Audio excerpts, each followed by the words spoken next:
And welcome back. Literature serves as a powerful medium that's enabling us to forge connections to the stories of others, allowing us to rediscover and reconnect with various aspects of ourselves. Literacy NYC brings together the realms of literature and therapy, offering a unique platform providing mental health support as well as diverse reading recommendations for all passionate bibliophiles. And joining us now to share a little bit more is the founder of Literacy NYC, Emely Rumble. And Emily, thank you so much for being with us. Thank you so much for having me. So I want to ask you the question about, how prevalent is it when we talk about literacy and also having therapy, combining the two? It's a unique clinical procedure that's being done right now. And how prevalent are we seeing this? Absolutely. So I think bibliotherapy is something that we've been doing it. We're doing it. We've been doing it since back in World War One. The Library War Service was ensuring that Army bases were provided with libraries so that veterans could have a connection to home. So there's deep roots historically in Greco-Roman area, the Egyptian um, history, but more importantly in modern day practice. And I think it's part of the reason why I created Literacy NYC is that I wanted people to know that bibliotherapy is here, it's here to stay, and we're doing it. And there's a science behind how a love of reading can really benefit our mental health. So, as they say around the block, make it make sense. How does it work, and how does it go down for people who actually are taking part? Because this is really a great instrument in terms of getting to a place of healing and using a pretty common method.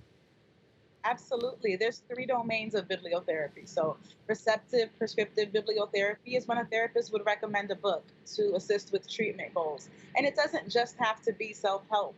We can have an intake where we really assess our clients as readers so that we can book match with a text that's going to really support the work that they're doing in therapy. There's also expressive creative bibliotherapy. And this is where, as a therapist, we would get our clients writing and using expressive writing tools in the therapy room. So that might look like writing a letter to your younger self, maybe even writing some poetry. I love that the Mott Hall Community School here, Mott Haven, excuse me, in the Bronx uses hip hop poetry. The late Dr. Tyson created that framework and methodology. So poetry therapy is also a part of bibliotherapy. Hip hop therapy is also poetry therapy. So there's deep roots there. There's also symbolic ceremonial bibliotherapy, right? Where we might read a text to connect to the memory of a loved one that we've lost or that we're presently grieving. There's many ways that a therapist can sort of get creative with a love of literature to incorporate the use of bibliotherapy in healing practice. And what I love about that is that these are practices that we can support in the therapy room that clients can use in their personal practice at home for self-care. And that's really what decolonizing mental health and making literacy and mental health care more accessible is all about. How welcoming are clients when you introduce this as a practice? Because, for some people, books are not at the forefront of looking at therapy. Right, right. Well, I will say, any good therapist knows that we have to assess our clients' needs before we determine how best to serve them. Right. So there's definitely a mixed approach perspective in regards to how a therapist treats a patient. In therapy, bibliotherapy is just one method. So it's not a method that would work for everybody. So I think that's really the first step is assessing whether or not bibliotherapy is a methodology that can support the work being done in the therapy room. And then we go from there. And I've had, clients who right away might be resistant or share that they don't feel like they're strong readers or they don't have the time to read. But if they want to try it, then we'll start small. So maybe we start with a poem. Maybe we start by reading together in the therapy room. Maybe I, read aloud to them or they'll read something to me that's meaningful in the therapy room. We can find creative ways to incorporate the use of literature depending on where the client is at. And that's always the goal, is to meet clients where they're at and to work with what we've got. Talk to me a little bit about mental health for a minute, because when we talk about mental health, it's an issue that has been prevalent in communities of color. We're hearing a lot more about the conversations around mental health and the need for mental health services and also an awareness. When you find where we are today, given the fact that we're seeing law enforcement. We're seeing many more right here at Media Projections, where we find mental health clients not necessarily getting the care that they need, whether it's treatment, whether it's really being aware. Talk to us about what are you seeing right now? How can we assess mental health awareness, particularly in communities of color? Yeah, thank you so much for speaking to that. It's a huge barrier. And I know for me, being in private practice, it's really important to make my services accessible. So I think that's the first step, right? Is educating the community about the importance of mental health, about what therapy actually is, and sort of destigmatizing it. I started off my career here in the Bronx as a social worker. So that's really where my expertise and my training began, was pushing into ELA classrooms to make stories come to life, to help with the literacy rates at the school level. And that's how I got my kids to trust me, and to eventually come into the counseling room, because there was a lot of resistance there too. So I think really starting by destigmatizing, having any kind of mental health issue, because the truth of the matter is that at any given moment, any of us can struggle with a mental health issue. And then once we destigmatize mental health issues, we can talk about ways to make it accessible. And how I do that in my practice is I offer a few slots for reduced rates with open path psychotherapy, where I charge as little as $20, $30 a session.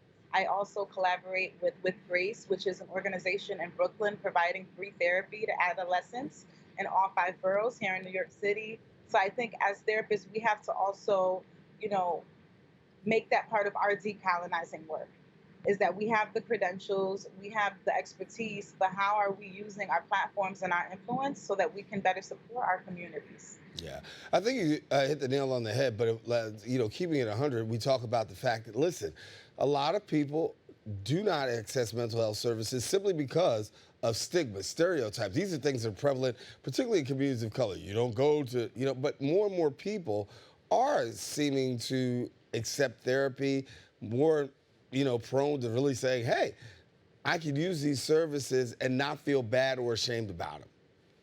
That's right. That's right. And I think a lot of that is the young people coming up now, right? Like, think about what young people had to see 2020 when they saw the video of George Floyd being murdered on public television. That was a moment, I think, for a lot of young people in particular, where it was like, no, this cannot keep happening. To hear your parents or your grandparents talk about racism, talk about some of the ailments that we have to navigate being in racialized bodies. But I think it's moments like that where young people are really stepping into racial and social justice consciousness and really wanting to contribute good to the world, not just to heal for themselves, but also to heal the intergenerational trauma, the cultural legacy burdens that we all carry. And I'm really excited because I also see a new wave of therapists. These young therapists have social media platforms. Before they're at a stage of being independently licensed, they're creating platforms to say, look, I'm from the Bronx, I'm in social work school, this is what I want to do with my degree, and really like speaking up, speaking out about mental health care and how they plan to build their own practices and decolonize the field. So I'm really excited about that. And if there's any way that I could use, my platform at Literapy NYC to support young therapists coming in and to do this work, particularly in the Bronx, that's what I'm here to do. Well, certainly want to connect people to you at Literapy. Someone who doesn't know, real quickly, how do they get in contact? Absolutely. So you can follow me on social media, Facebook, TikTok, Instagram at literacy_NYC. And I also have a website, www.literaPyNYC.com. You can subscribe to my monthly newsletter for updates on therapeutic book recommendations that I provide every month. I have a therapeutic book club. I got a lot of stuff going on. And I'm also publishing a book, Bibliotherapy in the Bronx, is coming out April 2025 with Row House Publishing. I'm really excited about it because it's going to give me an opportunity to share my work that's done in the therapy room behind the scenes with my friends and colleagues and just the community overall. I wouldn't be the therapist that I am without the Bronx. So I'm really excited about this book, and prayerfully it'll help a lot of people. Yeah, Emely, you're doing a good work and a great work. So thank you so much. Hopefully we'll get more about that book and hear more from you in the near future. And thanks for joining us here on this segment. Thanks a lot. Want to let our viewers know if you want more information, you can visit the website at LiterapyNYC.com. Then also follow them on Instagram at Literapi_NYC. We'll tell you don't go anywhere. We got more open coming up right after this.